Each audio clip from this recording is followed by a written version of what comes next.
This channel does not promote any violent, harmful, or illegal activities. All content provided by this channel is meant for an educational purpose only. Sir করানো নির্বাচন কমিশনের কাজ। নির্বাচন commission sir করাবে, এতে কার কি করার আছে? আমার করার নেই, আপনারও করার নেই। বিএলএর সাথে বিএলওর সাথে বিএলএরা যাবে, বিভিন্ন রাজনৈতিক দল তাদের বিএলএদের লিস্ট দিয়েছে। নির্বাচন কমিশনের দায়িত্ব হচ্ছে বিএলওদের সুরক্ষাকে নিশ্চিত করা, যেন কোনো বিএলও হিংসার শিকার না হয় বা কোনো রকম প্রেশারে কাজ করতে না হয় কোনো বিএলওদের। এবং গোটা ভারতবর্ষেই এসআইআর হয়েছে, এর আগে 12 বার হয়েছে, 13তম বার হচ্ছে, পশ্চিমবঙ্গে হচ্ছে। আজকে তৃণমূলের মেগা র্যালি, আজকে থেকে এসআইআর শুরু হচ্ছে, সেখানে দাঁড়িয়ে তৃণমূলের মেগা র্যালি, মমতা বন্দ্যোপাধ্যায়, অভিষেক বন্দ্যোপাধ্যায় দুজনেই এই র্যালিতে হাঁটবেন। এসআইআর নিয়েই মূল উদ্দেশ্য হচ্ছে এসআইআরকে সামনের দিকে তুলে এনে বাংলার যেটা প্রকৃত ইস্যু, যেগুলি প্রকৃত ইস্যু, সেই ইস্যুগুলোকে পেছনের দিকে ঠেলে দেওয়া। আমি আগেও বলেছি, 26,000-এর চাকরি চলে যাওয়া, রিসেন্টলি প্রায় 3,000 মতো গ্রুপ সি গ্রুপ ডি যাদের কাছ থেকে টাকা নিয়ে তৃণমূল কংগ্রেস চাকরি দিয়েছিল, তাতে মমতা বন্দ্যোপাধ্যায়ের আত্মীয়ার নাম আছে, বৃষ্টি মুখার্জি না ব্যানার্জিকে একজন আছে, মমতা বন্দ্যোপাধ্যায়ের মামার মেয়ে বা এরকম কিছু হবে।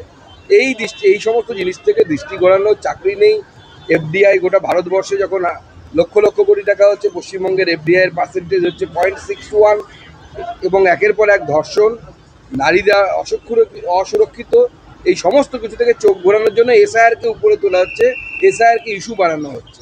এসআইআর তো নির্বাচন কমিশনের বিষয়, আপত্তি থাকলে কোর্টে যান, সুপ্রিম কোর্টে যান। এসআইআর ঘোষণার পর জাল বার্থ সার্টিফিকেট বিলি হচ্ছে জেলায় জেলায়, এমনটাই অভিযোগ। বিলি করে কিচ্ছু হবে না, ভালো করে হ্যান্ডবুকটা পড়তে দেখুন, পড়ে দেখুন বিএলওদের হ্যান্ডবুকে সব লেখা আছে।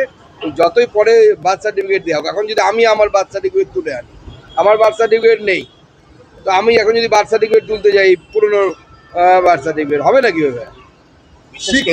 শিক্ষক বিএলওরা স্কুলে পড়ানোর সঙ্গে সঙ্গে এসআইআর কাজ নিয়ে তাদের অসুবিধার কথা জানাচ্ছেন এবং সংশয় প্রকাশ করছেন তাদের নিরাপত্তা। দেখুন, শিক্ষকদেরকে যদি এই কাজ থেকে যদি অব্যাহতি দেওয়া যেত তাহলে তো খুব ভালো হতো, কিন্তু বিষয়টি হচ্ছে আমাদের পশ্চিমবঙ্গে বিগত কয়েক বছর ধরে রিক্রুটমেন্টে নেই। তো কোন সরকারি কর্মচারীদেরকে কাজে লাগানো হবে? এবং আমি এটা অবশ্যই মনে করি যে শিক্ষকদেরকে পড়াশোনার কাজেই শুধু রাখার চেষ্টা করা উচিত, কিন্তু এই মুহূর্তে পশ্চিমবঙ্গ সরকারের নেই, কর্মচারী নেই। লাস্ট কবে রিক্রুটমেন্ট হয়েছিল? ক্লার্কশিপ, অন্যান্যরা বলুন, খুঁজেই পাবেন না কোথাও। অভিষেক বন্দ্যোপাধ্যায় বলেছেন কালকে 2 বছরের কাজকে 2 মাসে করা হচ্ছে, বোঝাই যাচ্ছে আগে থেকে কোনো প্ল্যান করা হয়েছে। কোনো 2 বছরের কাজ হয়নি, মূর্খের মতো কথা বলছেন, পড়াশুনো করেন না। গতবার অর্থাৎ 2002-03 কতদিনের মধ্যে এসআইআর হয়েছে ভালো করে খোঁজ নিয়ে দেখুন, আগস্ট মাসে শুরু হয়েছে, কয়েক মাসের মধ্যে হয়েছিল। আর 2002-03 আপনার মোবাইলের ডেটার স্পিড কত ছিল, আর কত লোকের কাছে মোবাইল ছিল, আর এখন মোবাইলের ডেটা স্পিড কত হয়েছে? এটা ইনফরমেশন টেকনোলজি যত উন্নত হবে তত এই সমস্ত কাজগুলো তো তাড়াতাড়ি হবে, অত্যন্ত স্বাভাবিক ব্যাপার। এরা নন ইস্যুকে ইস্যু তৈরি করে বেকার যুবকদের হাতে কাজ নেই, মহিলা সুরক্ষিত নয়, এই সমস্ত ইস্যু থেকে চোখ ঘোরানোর চেষ্টা করছে।